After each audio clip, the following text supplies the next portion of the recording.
Jordan Steve Hall, you were very confident that that was going to be a part of this game that grew. Then his second pass in preseason, he doesn't miss. What was different, or maybe what was better in terms of where he's grown from last year in terms of that phase of this game? Yeah, I think just the rapport with the receivers, getting more reps with those guys, understanding when to put air under the ball and when you got to drive the ball. So that was great to see, though. I mean, it was a big time play.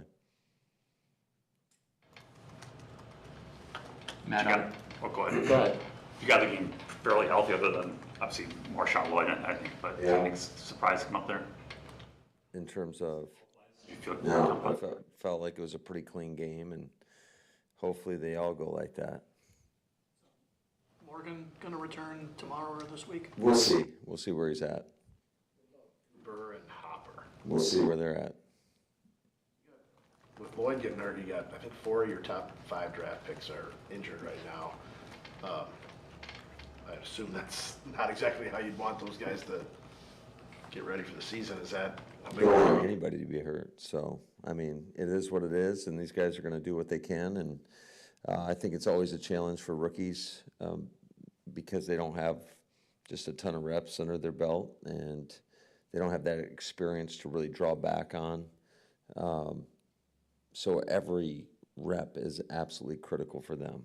And we saw the effects of that, I think, in the game with some of the young guys that have been out. And there were a couple mental mistakes that you don't want to have happen. And so that's why they got to understand, whether it's walkthrough, whether it's team reps, every rep is so critical. Well, speaking of the rookies, Oladapo didn't play in any defense. Is he going to get ramped up in that phase? That is the expectation, yes. Hey, Matt, when you watch the tape of the 3-play sequence where AJ had the 3 carries in a row, what did you see there from a blocking perspective, and how did you kind of feel about those 3 plays? Yeah, it wasn't good enough. I mean, there wasn't a whole lot of daylight to run the ball, and certainly when you have 3 cracks at it to get a yard and you don't get it done, I mean, that's a problem. So we got to make sure we do a better job with that. I think we got to play with a little bit better leverage, get our pad level down, and sometimes you just got to bury your head in there and do what you can. But I don't think the opportunity wasn't great in any of those situations. On the Emmanuel Wilson run where Michael Pratt gets around and throws his shoulder into the lead block, do you like that, or do you want your quarterback to not do that with his throwing arm? I think, yeah, it's cool to see. I just think you got to pick and choose the times to do that because it can go south in a hurry. But no, I think it definitely brought some excitement to the sidelines. Those guys, the team sees it, they recognize it. It got a good reaction in the team meeting. So, sometimes you gotta do that. What did you think of your number 2 line on Saturday, including Dillard and Ryan, how they played? Yeah, I thought all in all, for the most part, we did a lot of good things. There's certainly some things that we can improve upon. But for the most part, the pockets were relatively clean. Provided enough time for our quarterbacks to get the ball out of their hands. We did have 1 sack on a keeper, which is a big no-no. That is 100% credited to the quarterback. My thing is on a keeper, you're always in control of that, and I know Sean was fighting to try to get every inch, but sometimes and it was a minimal loss. I mean, I think he was trying to get back to the line of scrimmage, but sometimes you just got to dirt the ball and play the next play. Your offensive tackles in that regard, I know I think you said great competition last week when you asked about the number 3 tackle. Do you feel like you're getting some growth there? No, I think we're still in the same spot. I think it's going to take all at camp to let that play out to see where it lands. What did you find out maybe that you didn't already know, or what did you see when you watched the tape? Yeah, there were some good clips of him. Just the play style that we want to have.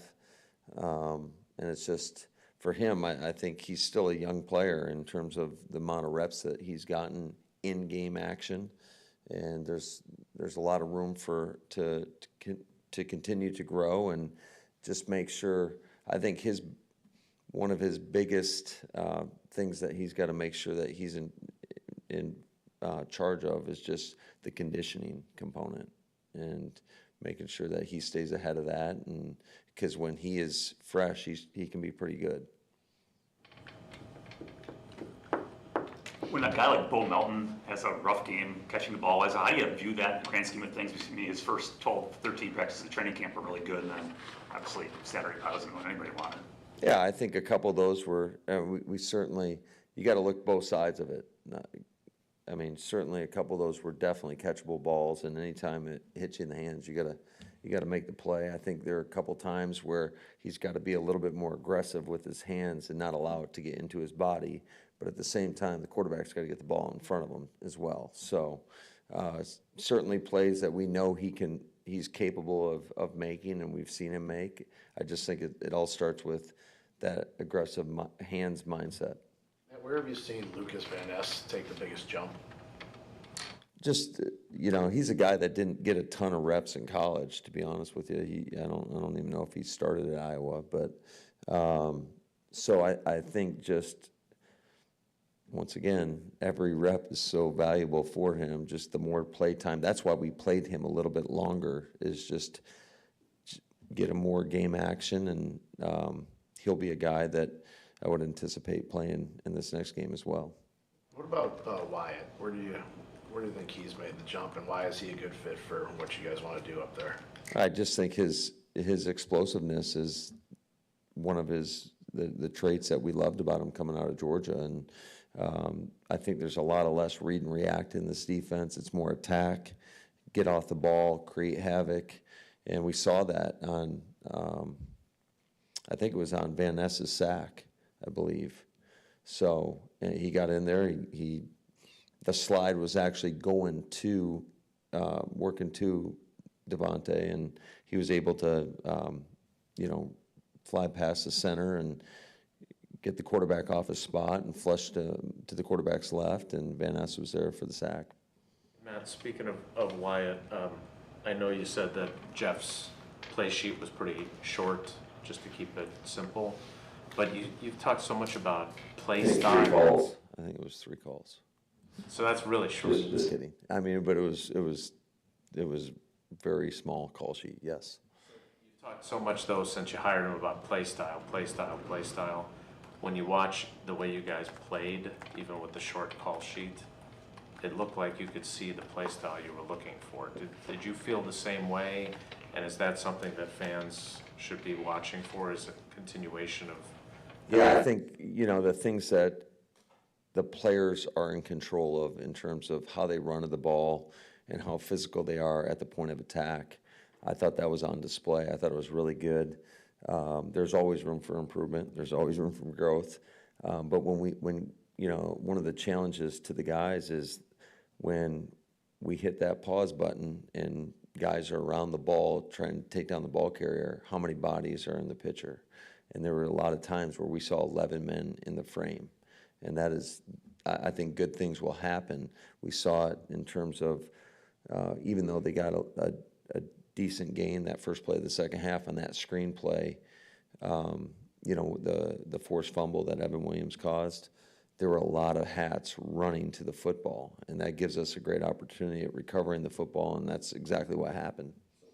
And I'm not picking on other previous defensive coordinators. Why is it different than in this system, though? You would think that you'd want. It really isn't. I just think that, anytime there's a lot of similarities, I would say, between our base defense and when we get into nickel, right? It's just the body changes of who's in there, but the job responsibilities are very similar. So you're doing it over and over and over again. I think one of the challenges to a 34 defense is there's just a lot of different techniques that are used, and I think it can, at some times, it can slow down just the play speed of a player because they're thinking a lot more.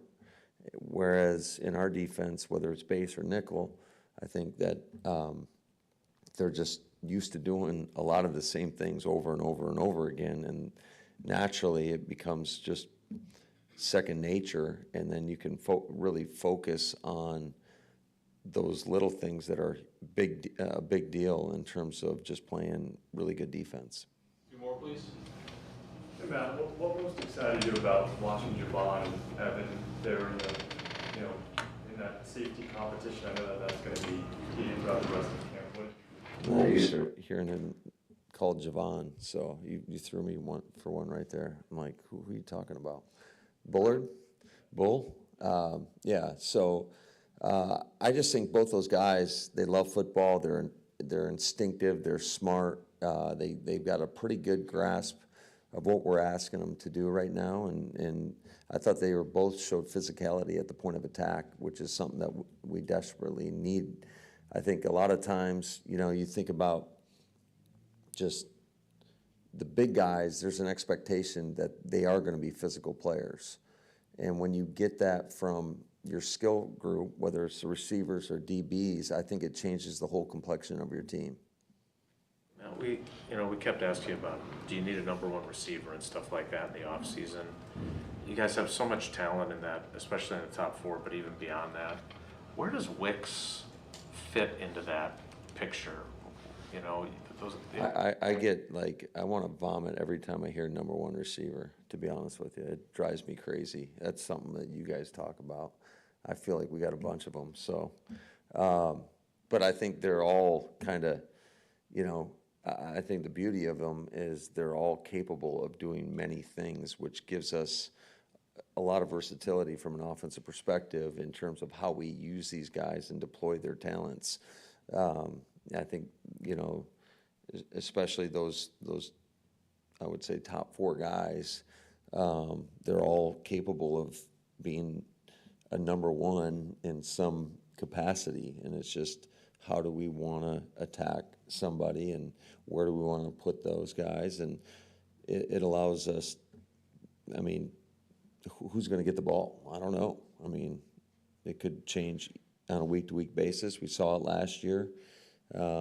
And then we have Bo Melton come in and be our first 100-yard receiver versus Minnesota. So I think it just, again, it frees us up in terms of just from an offensive standpoint and how we attack people. So I don't want you vomiting, but okay. Appreciate that.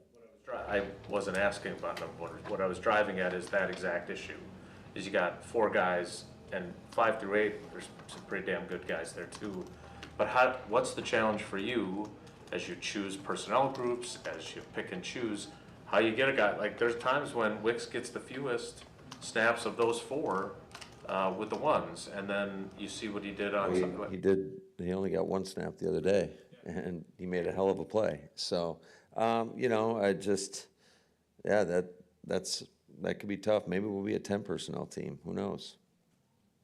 Coach, can I go just a little bit in the future? I'm from ESPN Brazil, so obviously a lot of expectations in there. I want to know your personal expectations on the atmosphere, because we know by numbers and everything that we heard there are a lot of Packers fans in Yeah, Brazil. my expectation is everybody shows up in green and yellow and cheers for the Packers. That's my expectation. Feel yourself at home at Lambeau Field in Brazil? That would be a heck of an advantage, because Philly's got a bunch of great players. They got a good scheme. So, yeah, I'm hoping that all the Packer fans show out and are very loud and in support of us, because that'll give us an advantage in the game. Thank you, guys. Thanks, guys.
Sean Ryan a heck of a lot on Saturday.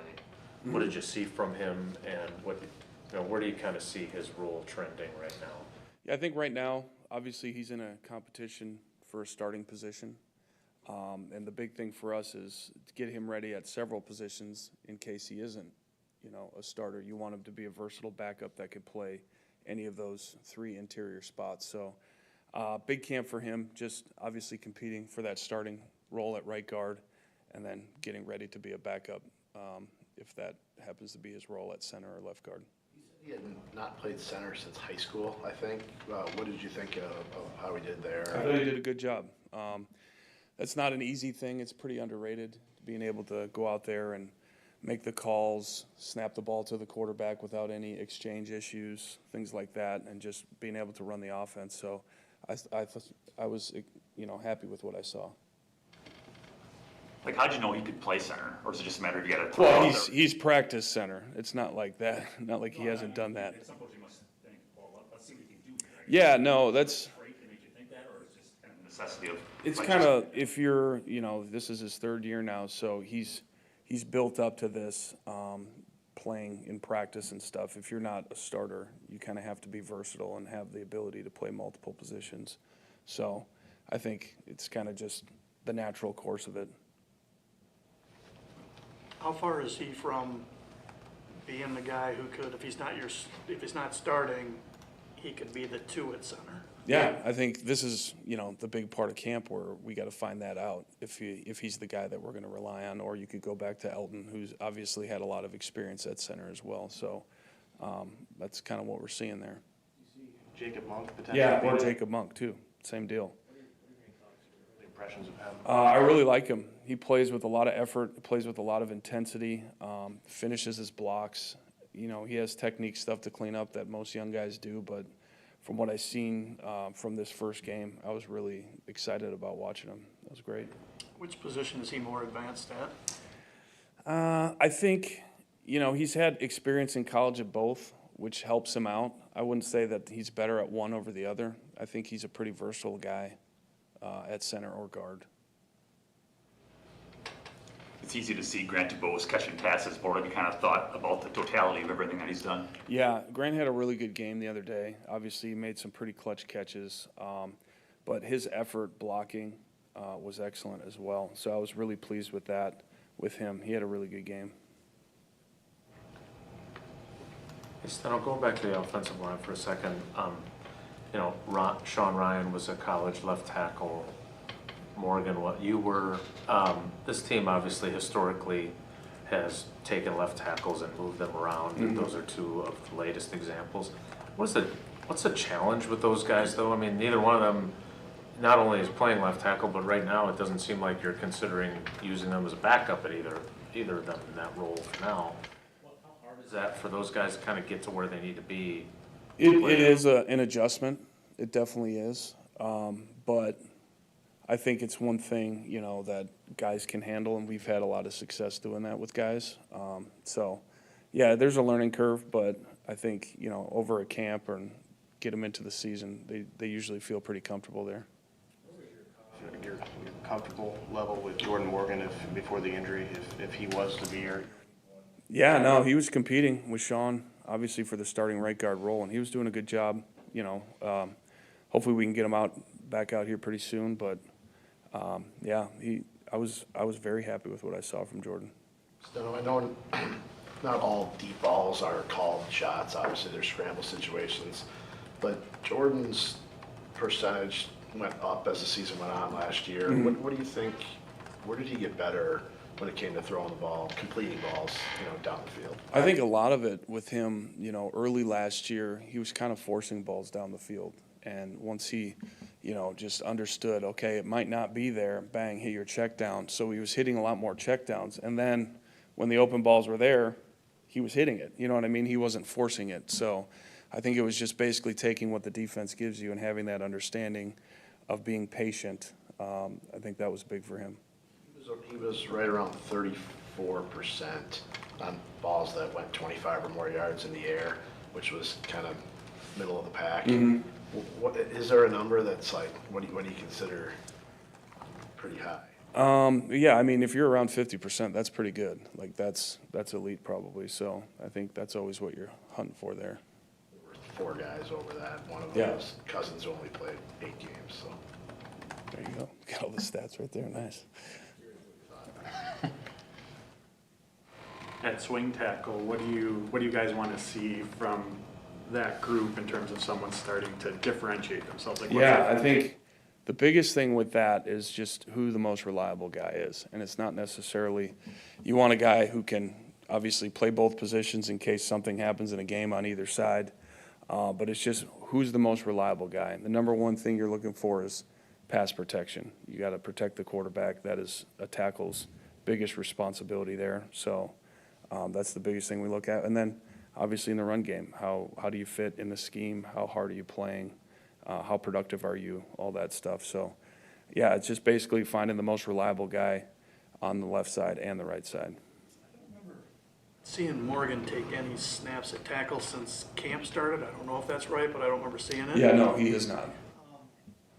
Is he a possibility to bounce out there in a game, or is that just a little too much? Yeah, I think right now, just with where we're at with the right guard, we want to really focus him there, competing for that position, and then we can kind of expand it from there. But right now, we really wanted to hone him in there and just get him comfortable playing right guard and show his best at that position.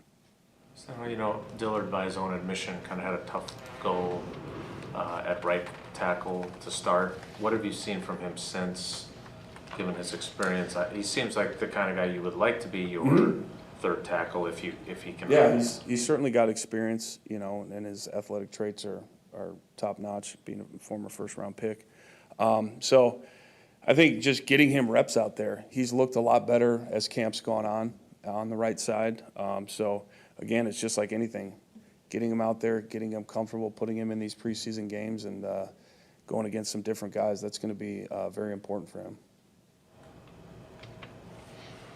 How's Emmanuel Wilson as far as pass pro and the receiving game goes? Obviously, he runs the ball really well. Yeah, he runs the ball well. He's improving. That's his biggest thing, is just doing those other things when he doesn't have the ball in his hand.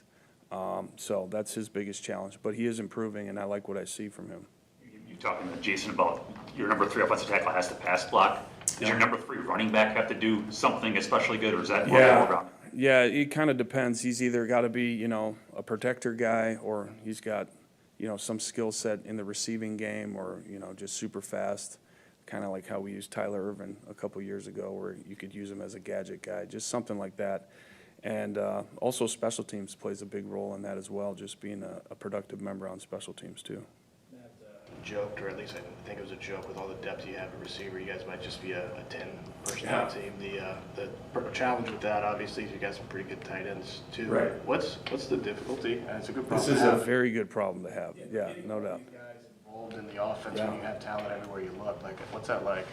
Yeah, I think the biggest thing is, you know, you try and find what these guys are best at, and not necessarily what they're best at, but what does the defense allow you to, you know, take from them, and then just piece it all together in a game plan.